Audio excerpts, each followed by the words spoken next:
Another crazed week on Capitol Hill. But does it all amount to fiddling while Rome is starting to smolder? And the governor moves auto insurance under the microscope, but does anyone have a winning idea for solving an enormous problem? Today is Sunday, May 5th, 2019, and this is Flashpoint. Hi, welcome to Flashpoint. Good to have you with us on the Cinco de Mayo. Washington was again on full boil this week. What do you suppose was the week's bigger news? William Barr's appearance before a Senate committee on Wednesday, or his lack of an appearance before a House committee on Thursday? The Wednesday appearance left the Speaker of the House convinced that Barr had lied to Congress. The Thursday no-show left us with the absurdity of a decorative chicken sitting in his place. In another day and age, it would have all seemed absurd. In the modern era, seemed like just another week in the nation's capital, and we may have another showdown coming tomorrow morning. All terribly interesting, but is it all coming at the expense of other matters so desperately needing attention, like American infrastructure, or like keeping Russian hackers and influencers from polluting our next election? Can we get anything of importance done while we're staring at decorative chickens, and while neither side has any intention of letting the other side get a win? And then a number of other topics to get to. Governor Whitmer has ordered a review of the way car insurance rates are tallied in Michigan. Does it make any sense to you that your credit score figures into the cost of your car insurance? We're going to dig into that. More on the turmoil at Eastern Market, and Michigan's gerrymandering case could be headed for the U.S. Supreme Court. A busy morning today on Flashpoint.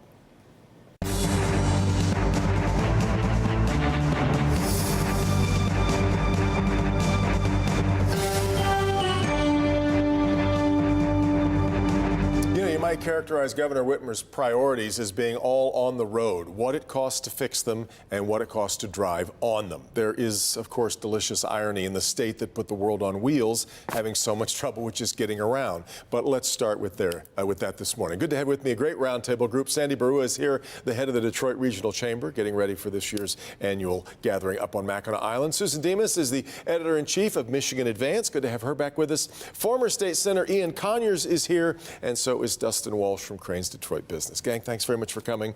Sandy, I'm going to start with you. I'm going to assume that you see it as a business imperative that we start to get both sides of this road thing figured out. But if it was easy, we would have done it a long time ago.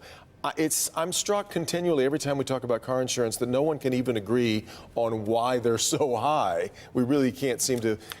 So until we agree on that, how do we fix it? Well, and one of the challenges is that all of these elements that make up our car insurance rates, no one wants to go first because everyone's saying, listen, I'll go if you go and if you go, right? And that's creating a real problem. I do think, however, that there is an opportunity for some sort of grand bargain, grand compromise that ties road funding to a fix in our car insurance rates.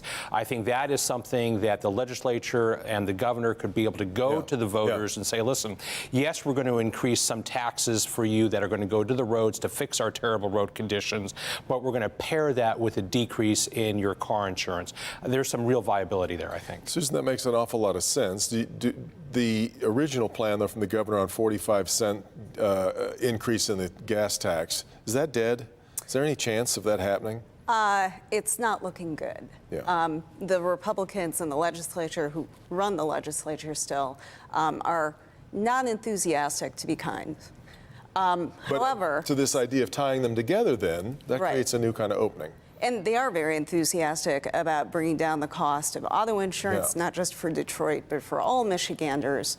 But to try and marry a tax increase to overhauling the state's one-of-a-kind no-fault law, you're talking about a massive undertaking. Many, many interest groups, many people who don't want their ox to be gored.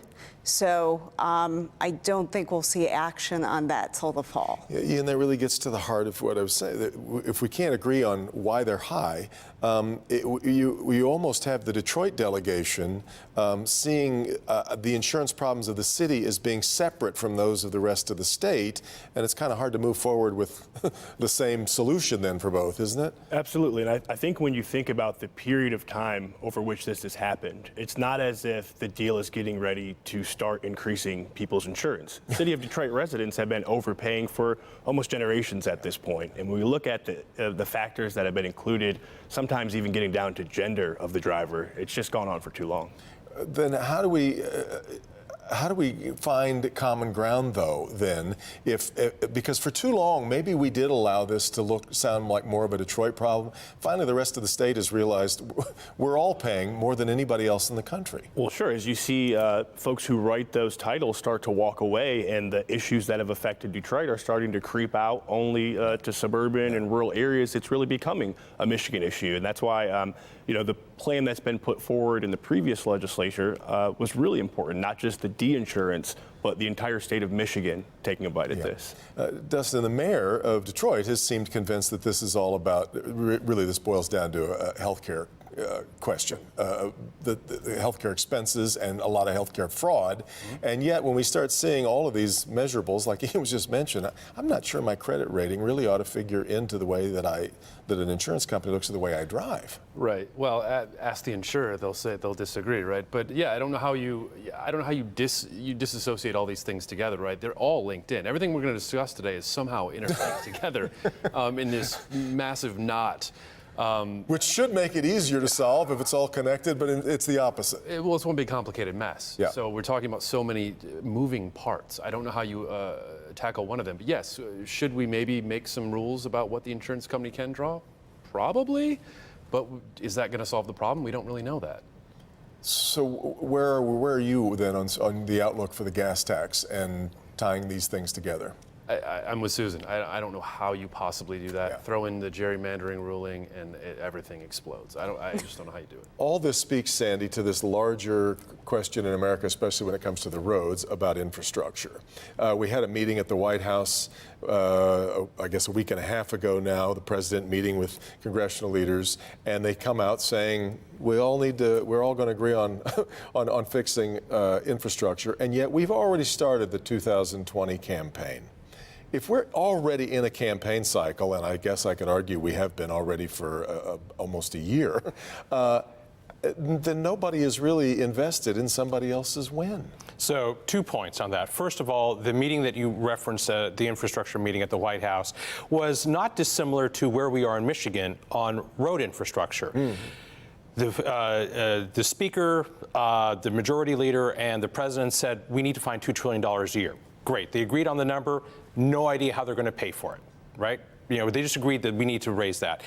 The real fight is how do you pay for it? The same thing we have here in Michigan. In Michigan, we have all agreed, Democrats, Republicans, infrastructure specialists, et cetera, people like us at the chamber, we need $2.4 billion a year over 10 years to get out of our road crisis. Everyone agrees on that. It's how to pay for it that's the challenge. And I would just say that, we haven't been in an election cycle for a year, Devin.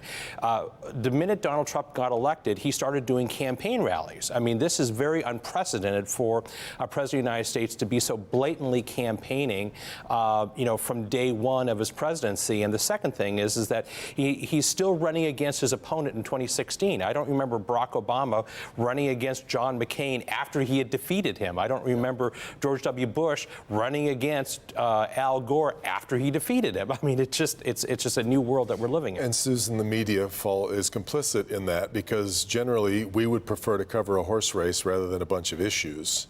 It's easier for us. And so, of course, already 20 whatever candidates for the Democrats are getting more attention, outsized attention already because we love covering a campaign. Right, and we love covering polls, and we love covering gaffes and the president's tweets, and lots of things that probably don't matter as much to people's lives. And so, it's really upon us to talk about issues like auto insurance, about roads, about the gerrymandering suit, because these things do affect people's lives. We are going to get to the gerrymandering suit. I wanted to broaden it, but beyond just roads, the bigger infrastructure. I mean, when we think about infrastructure, it's so much more than roads. Obviously, it's we've had all the attention on water lines going here, but it's broadband. It's a million different things that I'm not sure we're really quite coming to terms with its enormity yet. Right, bridges, public transit, It really is a massive problem. And we, I think, as Michiganders, but also as a country, have really underinvested because these things do cost money. But, I think the governor correctly pointed out that the longer you wait, the more expensive it becomes. And if we don't do it this year, we're probably looking at more of a $3 billion problem. So I think all of us would rather pay taxes on $2 billion than $3 billion. Well, I'll ask Ian that because you've been in those conversations at the Capitol and you start mentioning taxes for no matter how noble a cause and you get pushback. Absolutely. I think that, again, is tied in, interconnected to the gerrymandering issue. I sat on a transportation committee where I was one of 9 members, but only one voice that represented the Democratic perspective. To speak directly to what Sandy said, if we want to be competitive in our state, if we want to make sure that people are investing in our state, are staying in our state, when we go after large bids, the first thing they're going to look at is the transportation, the roads, the infrastructure. Under Secretary Fox and President Obama's initiative, they started to look how they can leverage private sector relationships, how they can build a larger highway investment fund. And unfortunately, in the current administration, it's been pushed out further and further, saying numbers, but not backing it up with actual reality. That question is kind of one of the specialties of what you guys try to figure out at Cranes is our competitiveness. Our reputation obviously is been very buoyed of late. Everybody's talking about Detroit, but where the rubber meets the road, these bad pockmarked roads, how much of that is holding us back? A ton. I mean, so it's a tough thing because it's always the chicken or the egg with all of this, right? So we talked about trying to remain competitive. Well, I feel like I'm on an island beating my own drum here, but population decline is a massive thing. Our population is stagnant. We're only behind West Virginia and Nevada, I believe. We really need to lure people in. How do you lure people in when you have terrible infrastructure? Right? So the people coming in could make us more competitive and also could boost our tax base. We can't get them if our infrastructure isn't, so it's always a chicken or the egg. I don't know how you solve these problems all in one swoop, but and the difficulty obviously in Michigan is it going to be regressive? Is this going to impact the poor, the working poor that makes up 43% of all households in the state? How do you fix that without how do you fix this without impacting them? Sandy, you want to jump on I was going to say, speaking of chicken and eggs, when I had chaired the governor's 21st Century Economy Commission, one of the things that I learned is agriculture producers all across the state of Michigan are losing revenue in their trucks because the roads are so bad that their produce is getting damaged on the way to the processing center or the end market. And that's a cost that we don't even think about. We all think about the cost that we're paying in rims and tires and alignments and stuff like that.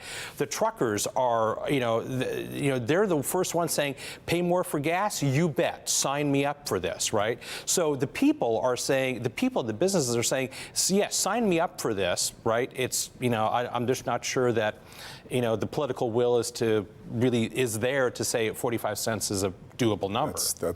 We're going to have to find the will somewhere. We'll continue with that, and we'll talk more about the gerrymandering case. This is Flashpoint on Local 4.